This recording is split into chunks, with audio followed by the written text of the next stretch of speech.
Hello students. Last के class में हमने क्या पढ़ा था? डोमेन क्या होता है, रेंज क्या होता है ना? और रूट्स क्या होते हैं फंक्शन के। ठीक है, अब फोर्थ पॉइंट आ रहा है असिम्प्टोट।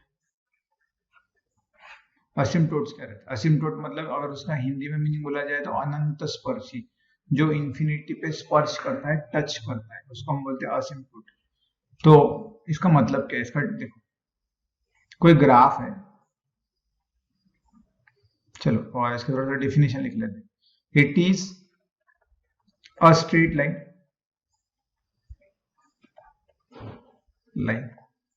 इफ एग्जिस्ट, अगर एग्जिस्ट करती होगी वो ऐसी स्ट्रेट लाइन तो ही, बराबर है, towards which graph of function moves बोलो या स्प्रेड बोलो, ठीक है, मूव्स, मूव्स बोल रहे हैं, मतलब बढ़ रहा है उसकी तरफ, मूव्स इन्फानाइटली, मतलब ऐसी स्ट्रेट लाइन जिसके तरफ इन्फानाइटली आपका फंक्शन बढ़ रहा है। जैसे फॉर एग्जांपल हमारा, सॉरी, थोड़ा सा ढंग से निकालेंगे अपना हमेशा। चलो ये आपका ग्राफ है, ठीक है, कोई ग्राफ है आपका, वो ऐसा है।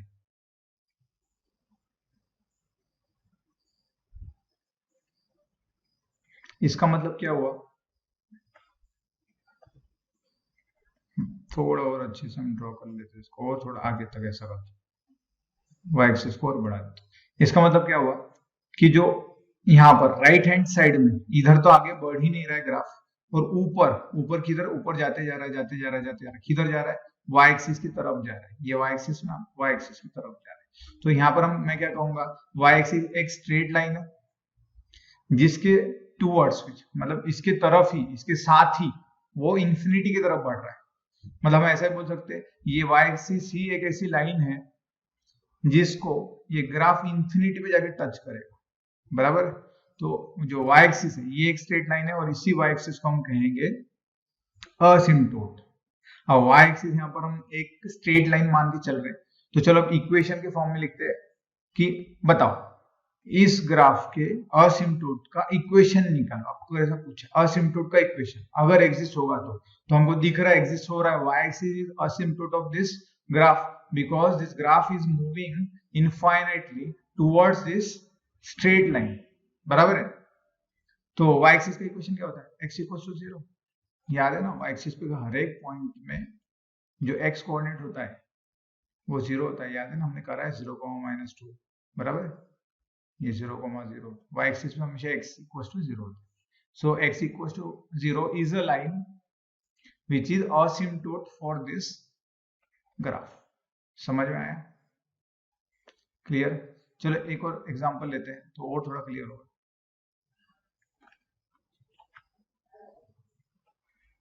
एक और ग्राफ ले लेते हैं, ये ग्राफ है। मैं अगर ग्राफ ऐसे निकालता हूँ, एक हॉरिजॉन्टल लाइन है, ये हॉरिजॉन्टल लाइन है, ठीक है, और ग्राफ आपका ऐसा है, ठीक। इसका मतलब क्या हुआ? ये जो ग्राफ है वो इस लाइन के तरफ बढ़ रहा है इनफाइनाइटली। तो जो ये लाइन का इक्वेशन होगा वही इक्वेशन होगा आपके असिम्प्टोट का। मतलब ये लाइन जो, this is asymptote, this line is asymptote, asymptote for your graph, बराबर। अब इस लाइन का इक्वेशन कैसे निकालो? ये लाइन जहां पर y एक्सिस को कट कर रही है, मान लो ये 0,1 है, तो इक्वेशन क्या हो जाएगा?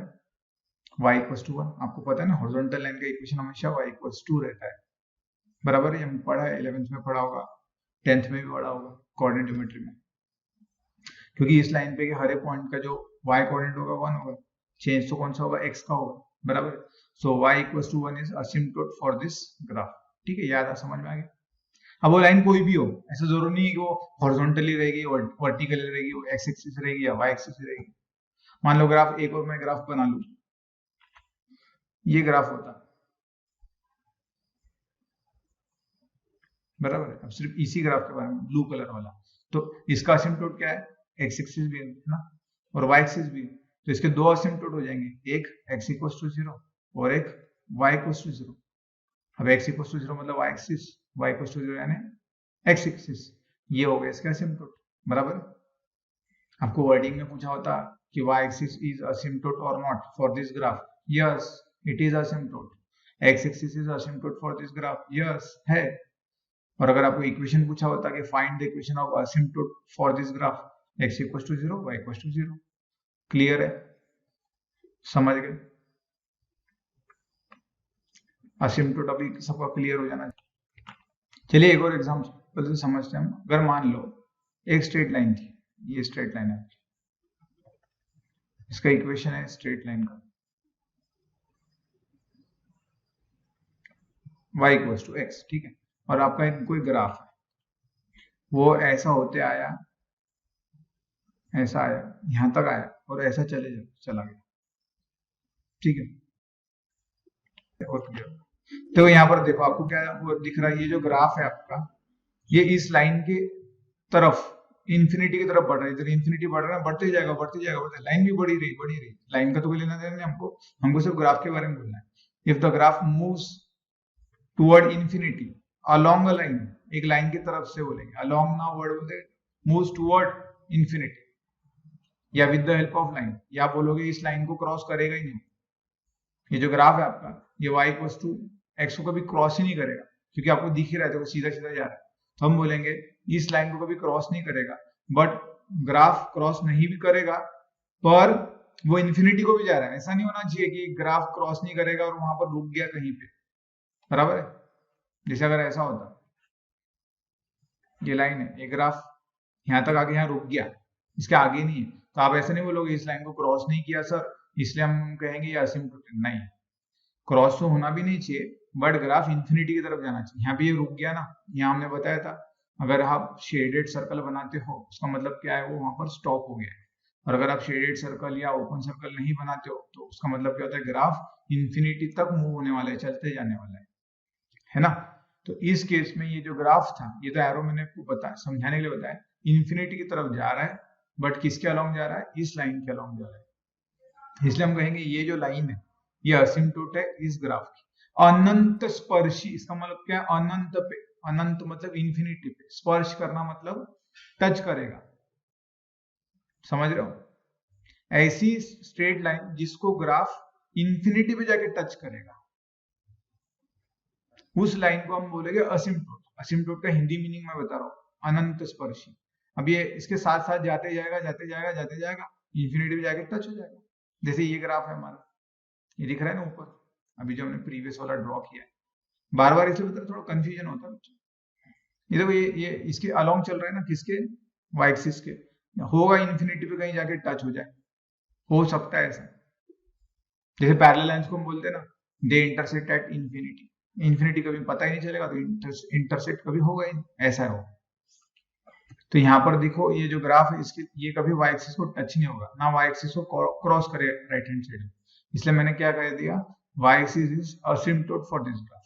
ऊपर जाओ तो ये एक्स एक्सिस के अलोंग चलते जाएगा और इन्फिनिटी पे एक्स एक्सिस को जाकर टच करेगा, है ना, और दूसरी बात कभी एक्स को क्रॉस भी नहीं करेगा। ये तो हम एक्स्ट्रा के लिए समझ रहे हैं, असिम्प्टोट को क्रॉस नहीं करता है, क्वेश्चंस में आपको थोड़ा हेल्प हो जाएगा, इसलिए मैं एक्स्ट्रा का बता रहा हूँ कि असिम्प्टोट को कभी भी ग्राफ क्रॉस नहीं करता है, वो उस मतलब दूसरी डायरेक्शन में।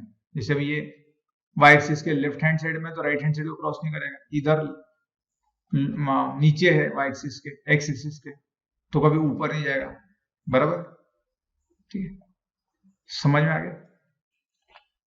नाउ अब हम देखेंगे फिफ्थ पॉइंट हमारा, सॉरी नहीं, हमारा फर्स्ट क्या हुआ, डोमेन, रेंज, उसके बाद हमने रूट्स देखा, फिर देखा हमने मैक्सिमम मिनिमम वैल्यू, फिर फिफ्थ देखा असिम्प्टोट। अब सिक्स्थ देखते हैं हम, 6 पॉइंट, बाउंडेडनेस। बाउंडेडनेस में फंक्शन बाउंडेड है कि नहीं, बाउंडेड है मतलब क्या है, फंक्शन की मैक्सिमम और मिनिमम वैल्यू एग्जिस्ट करती है। मतलब आप ऐसा मानो कि कोई ग्राफ है, अगर वो किसी दो हॉरिजॉन्टल लाइंस के बीच में ही बन रहा है, तो आप कहोगे इट इज बाउंडेड। जैसे कि एग्जांपल के लिए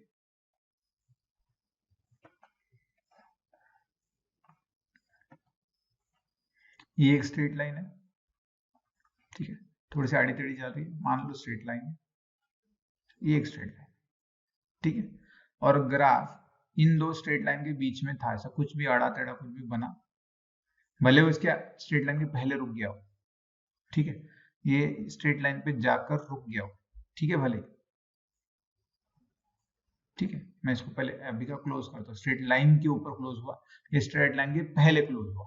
मैं इतना तो देखकर ही बता सकता हूँ, दो स्ट्रेट लाइन में ऐसे ड्रॉ कर सकते हैं इस ग्राफ को कि उन दो स्ट्रेट लाइन के बीच में ही ग्राफ रहेगा, हॉरिजॉन्टल, हाँ, हॉरिजॉन्टल स्ट्रेट लाइंस। इसलिए मैं कहूंगा ये जो ग्राफ है ये बाउंडेड है, ठीक है, बाउंडेड। तो अगर मुझको पूछा जाए अपर बाउंड और लोअर बाउंड निकालो, तो अपर बाउंड मतलब मैक्सिमम वैल्यू फंक्शन की और मिनिमम वैल्यू, उसी को हम upper bound minimum lower bound कहते हैं, बट थोड़ा सा फर्क है मैक्सिमम वैल्यू और मिनिमम वैल्यू। जैसे कि देखो, पहले तो रेंज निकाल लो, मान लो ये है आपका -3 और ये है 4, ये यहाँ पर ये जो जिससे ये टच हो रहा है ये वाला, ये मान लो आपका है 3.5, ठीक है, तो मैं क्या करूंगा, पहले तो रेंज निकालूंगा, रेंज तो समझ में आ गया, जो सबसे छोटा पॉइंट है उससे हॉरिजॉन्टल -3 आ गया, और ये इंक्लूड हो रहा है ना, इसलिए इंक्लूड कर दिया, और ये टॉप मोस्ट पॉइंट से हॉरिजॉन्टल लाइन कहाँ कट कर रही है वाई एक्सिस को, 3.5 पे, इंक्लूड है क्या, हाँ ये इंक्लूड है ना, इंक्लूड है, बस ये मिल गया।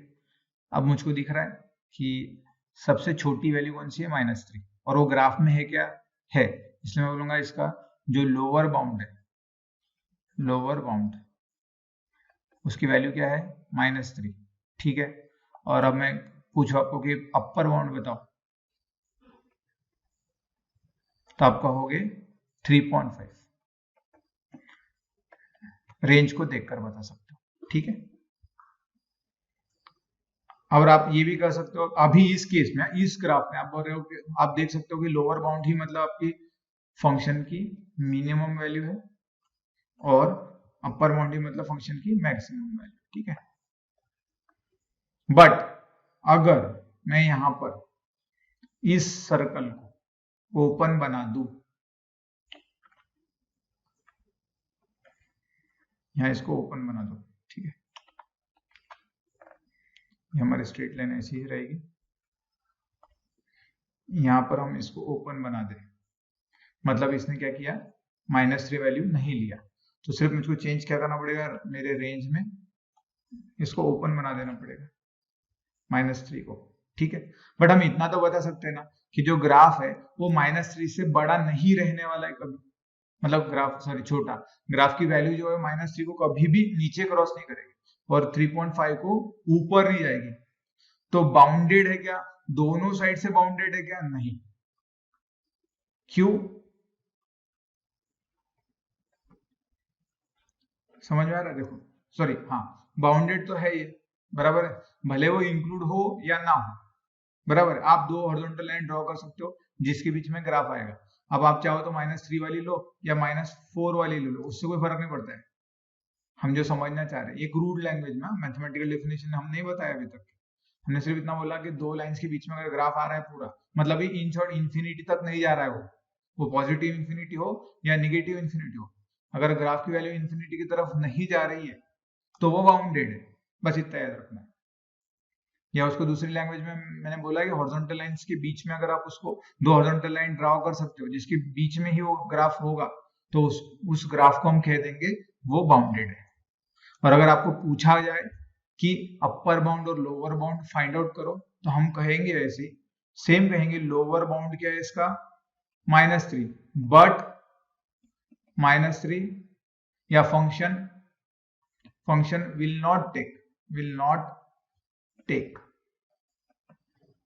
वैल्यू -3 या विल नॉट गिव -3 वैल्यू कभी फंक्शन की आने वाली नहीं, इसलिए आपको एग्जैक्टली बताना पड़ेगा ना कि लोअर बाउंड -3 तो है, बट -3 वो फंक्शन वैल्यू कभी देगा नहीं, बराबर, और अपर बाउंड 3.5 है क्योंकि वो 3 वैल्यू दे रहा है, तो यहाँ पर स्पेशली लिखने की जरूरत नहीं, लेगा कि नहीं लेगा, चाहो तो लिख सकते हो 3.5 लेगा, क्लियर है।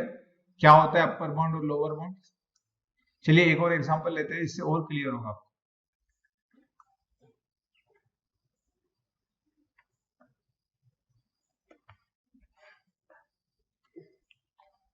चलिए ये आपका ग्राफ है, वो कुछ इस तरह का है। बताइए ये बाउंडेड है क्या? पहला क्वेश्चन, बाउंडेड है? नहीं, ये बाउंडेड नहीं है। क्यों? क्योंकि नीचे तो नहीं जा रहा है, यहाँ खत्म हो गया। समझो ये वैल्यू आपकी 0.5, तो ये 0.5 इंक्लूडेड है ना, इंक्लूडेड। रेंज निकाल रहे साथ ही साथ, और ये तो चला ही जा रहा है ऊपर, इंफिनिटी तक जा रहा है, इंफिनिटी। सीधी बात है, आप कोई भी हॉरिजॉन्टल लाइन नहीं निकाल सकते हो दो कि जिसके बीच में वो लाई करे। क्योंकि अगर आप हॉरिजॉन्टल लाइन ऐसी ड्रॉ करोगे तो इसके ऊपर है, बोलोगे आप ऊपर करता तो उसके ऊपर, और क्रॉस होते ही जा रहा है ना हॉरिजॉन्टल लाइंस को, तो कभी भी निकाल नहीं पाओगे हॉरिजॉन्टल लाइन जिसको ग्राफ कट ना करे, उसके ऊपर ना चला जाए, ऐसा होगा ही नहीं। तो इसकी अपर बाउंड्री तो आप बता नहीं सकते, बराबर है। सो सीधी बात है, अगर आप इसकी बाउंड्री नहीं बता सकते हो तो वो बाउंडेड नहीं रहेगा, सिंपल है। तो ये बाउंडेड नहीं है। बट आपको ऐसा क्वेश्चन आप पूछा जाएगा, चलो बाउंडेड नहीं, लोअर बाउंड बता दो, तो लोअर बाउंड तो है माइनस, ये तो 0.5 के नीचे ये वैल्यू लेने वाला नहीं है, तो हम ऐसा लिख सकते हैं लोअर बाउंड क्या है इसका, 0.5। लोअर बाउंड मतलब लिमिट, उसकी नीचे की लिमिट, बाउंड्री उसकी, लोअर बाउंड्री ऐसा मानो, है ना, लोअर बाउंड्री वो 0.5 है। हाँ अगर ये 0.5 यहाँ पर ओपन सर्कल होता, मानो यहाँ ये ओपन सर्कल होता, तो मैं ऐसा लिखता, तो मैं लिखता लोअर बाउंड 0.5 तो है, but function will not give value 0.5। ठीक है, समझ में आया कि, या आप बोलोगे 0.5 इज नॉट इंक्लूडेड, बस ऐसा लिख लो, समझ में आ गया। तो चलिए ये तो हुआ ग्राफ से, पर अगर आपको रेंज दी गई हो, range of function is the गई है, समझो माइनस इंफिनिटी से 3, चलो बताओ ये बाउंडेड है या नहीं, इसकी लोअर बाउंड्री क्या है, इसकी अपर बाउंड्री क्या है, ये बताओ। स्क्रीन पॉज करो, लिख कर देखो, फिर आंसर चेक करो। चलो चेक करते हैं। देखो इन्फिनिटी आ गया, मैंने बताया था इन्फिनिटी मतलब वो ग्राफ इन्फिनिटी की तरफ मूव हो रहा है, वो माइनस हो या निगेटिव इन्फिनिटी हो पॉजिटिव इन्फिनिटी। यहाँ निगेटिव इन्फिनिटी, तो ये बाउंडेड नहीं हो सकता, किसी दो लाइन के बीच में आप उसको फंसा नहीं सकते हो या ड्रॉ नहीं कर सकते हो, है ना, तो दिस इज अनबाउंडेड। अब लोअर बाउंड है क्या इसका कोई? नो, इसका कोई लोअर बाउंड नहीं है, क्योंकि ये इन्फिनिटी की तरफ जा रहा है, नीचे नीचे नीचे। अपर बाउंड है क्या इसका? यस, इसका अपर बाउंड है 3 वैल्यू लेगा तो function, yes the function will take 3, क्योंकि यहाँ इंक्लूडेड, ये एक्सक्लूड होता तो हम बोलते थे function will not take value 3। ठीक है, सिंपल है। तो चलिए अब नेक्स्ट टॉपिक की ओर बढ़ते हैं, पीरियोडिक फंक्शन।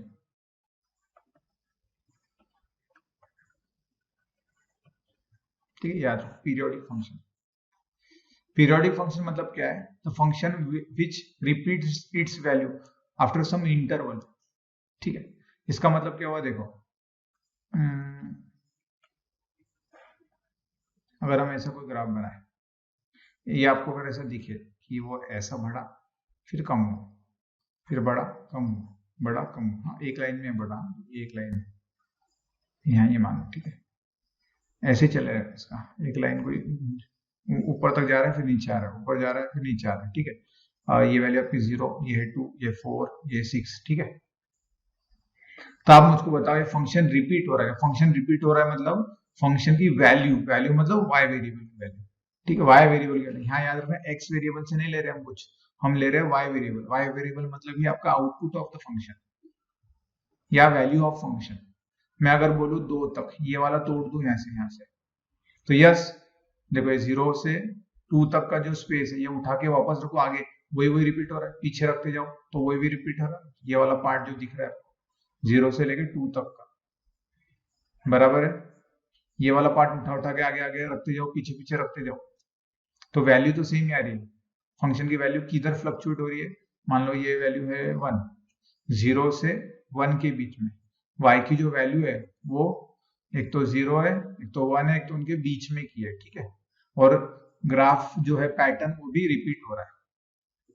ठीक है, ये याद, दो चीजें याद, एक ग्राफ ने रिपीट करना चाहिए खुद को, उसी का जो शेप है वो रिपीट करना चाहिए, और शेप रिपीट करने के साथ ही साथ जो y की वैल्यूज है ना वो चेंज नहीं होना चाहिए, नहीं तो बच्चे यहाँ गड़बड़ कर लेते, यहीं पे कच्चा खाएंगे सब कि जो 0 1 जो ग्राफ है, जैसे एक बता दो, दूसरा फिर से बता दो, ग्राफ ऐसा है। अब आप बोलोगे कि सर शेप तो रिपीट हो रहा है ऐसा गोल गोल गोल गोल होके, बराबर है, बट y की वैल्यू सेम आ रही है। देखो पहले वाले के लिए इतने वाले इस इतने इंटरवल के लिए वैल्यू 0 से 1 आई, फिर इस इंटरवल के लिए 0 से मान लो 2 आई, फिर इस इंटरवल के लिए 0 से 3 आई। तो हर बार y का जो हम बोलेंगे रेंज या y की जो रेंज है वो फ्लक्चुएट हो रही है ना, तो वो नहीं होना चाहिए। इन शॉर्ट हम क्या बोलेंगे, function will be periodic if it's range is constant, range एक ही होना चाहिए, सीधी बात है, for and the graph should be repeated. But अगर आप पूछा जाए आपको कि रिपीटेड किसके लिए निकालोगे, आप कहोगे सर 0 से 2 भी रिपीट हो रहा है, 0 से 4 भी रिपीट हो रहा है, तो सबसे छोटा वाला इंटरवल लेना है, x का सबसे छोटा इंटरवल जो रिपीट हो रहा है। सबसे छोटा अगर मैं मान, देखो ये अगर आपका 1 है, ये 1 है, तो ये जो एक स्ट्रेट लाइन है ना 0 से लेके 1 तक की, है ना, यही रिपीट हो रही है, हो रही है रिपीट, नहीं हो रही है, 0 से 1 रिपीट हो रही है नहीं, क्योंकि वो अगर यहाँ रिपीट हो रही है तो ऐसा ऐसा चलना चाहिए था ना, फिर मतलब ग्राफ ऐसा ऐसा दिखना चाहिए, ऐसा ऐसा दिख रहा है नहीं, वो तो जो आगे गया वो तो फिर नीचे आ जा रहा है, वो सीधा सीधा नहीं है। इसलिए 0 से लेके 2, ये वाला 0 से 2, ये सबसे छोटा इंटरवल है जिसके लिए वो जो ग्राफ है वो रिपीट रिपीट रिपीट हो रहा है, ठीक है। तो लोअर जो इसका इंटरवल हम क्या कहेंगे, रिपीटेशन का x का 0 से 2, ठीक है। तो चलिए एक एग्जांपल लेते हैं और चलिए, तो फिर अब अगर ग्राफ ऐसा हो, ये एक है,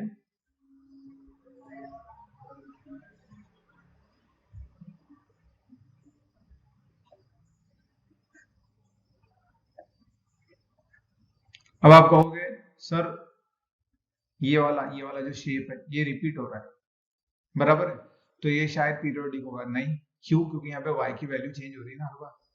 पहले वाले के लिए y की वैल्यू क्या थी 0, इसके लिए आपकी y की वैल्यू 0 है, इसके लिए y की वैल्यू मान लो ये 1 है, ये 2 है, इसके लिए 2 है, इसके लिए 3 है, हर बार जो y की वैल्यू है वो अलग अलग चेंज हो रही है, कभी 1 आ रही है, कभी 2 आ रही है, कभी 3 आ रही है, कभी 0 आ रही है, ऐसा चल रहा है इसका, ऐसा नहीं होना चाहिए। तो this is not periodic, periodic मतलब y की वैल्यू किसी एक इंटरवल में ही ऊपर नीचे कम ज्यादा हो, ठीक है चलेगा, पर उसको क्रॉस ना करे। जैसे साइन फंक्शन याद होगा, हम ट्रिग्नोमेट्री में बोलते थे ना कि sine and cos, yes all trigonometric ratios are periodic function. क्यों, क्योंकि साइन देखो -1 से लेके 1 के बीच में ही फ्लक्चुएट होता था, पहले ऊपर जाता है फिर नीचे आता है, फिर ऊपर जाता है फिर नीचे आता है, बराबर है।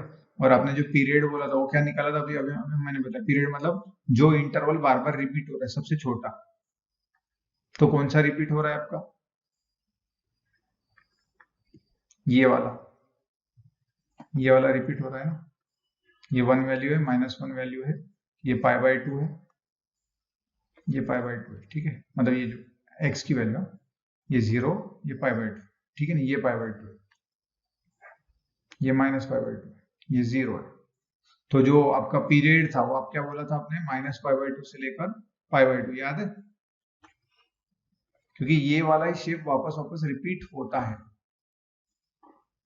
सही है मैंने लिखा है, नहीं ये मैंने तो हाफ लिखा, पीरियड कौन सा होगा 2π, 2π आप बोलते हो ना पीरियड, क्योंकि 2π देखो 0 से लेकर 2π तक, ये देखो यहां तक ये 2π होगा, 2π, ये वाला पार्ट जो है ये वाला, इसको उठाकर ऐसा कर दो, तो ये जो पार्ट है ये 0 और ये 2π, ये रिपीट हो रहा है आपका, देखो इसको उठा उठा के आगे आगे रखते जाओ, सेम सेम सेम सेम आने वाला है, आगे रखो पीछे रखो सेम आने वाला है, इसीलिए हमने कहा था साइन का जो पीरियड होता है वो होता है 2π, ठीक है, क्लियर है, याद रखना। तो इन शॉर्ट पीरियड यानी x की ऐसी वैल्यूज जिसके लिए वो फंक्शन खुद को रिपीट करेगा, वो पीरियड, जैसे हमने भी साइन में बताया 2π is a period of sine function, cos के लिए भी 2 पाई हम बोलते हैं वो रिपीट करता है, बराबर है। और पीरियोडिक कब वो रहेगा, जब वो खुद को रिपीट करेगा, नॉट ओनली खुद का शेप रिपीट करेगा, बट जो y की वैल्यू है, जो रेंज है y की, वो क्रॉस नहीं करना चाहिए अगर उसका शेप सेम मेंटेन हो रहा है तो। यहाँ पर देखो y की जो वैल्यू है हमारे साइन में, वो -1 से लेके 1, मतलब जो आपका रेंज होता है साइन का, -1 से 1 होता है ना साइन फंक्शन का। तो y की वैल्यू -1 को कभी नीचे क्रॉस नहीं करी, 1 को ऊपर नहीं जा रही है, और सेम शेप भी रिपीट रिपीट हो रहा है। इसलिए हम कहते हैं कि जो ट्रिग्नोमेट्रिक फंक्शन हमारा अभी इस केस में साइन, वो पीरियोडिक फंक्शन है। ठीक है, ये क्लियर होना चाहिए सबको, कोई ज्यादा हार्ड नहीं है। चलो फिर आगे का हम देखेंगे नेक्स्ट सेशन में।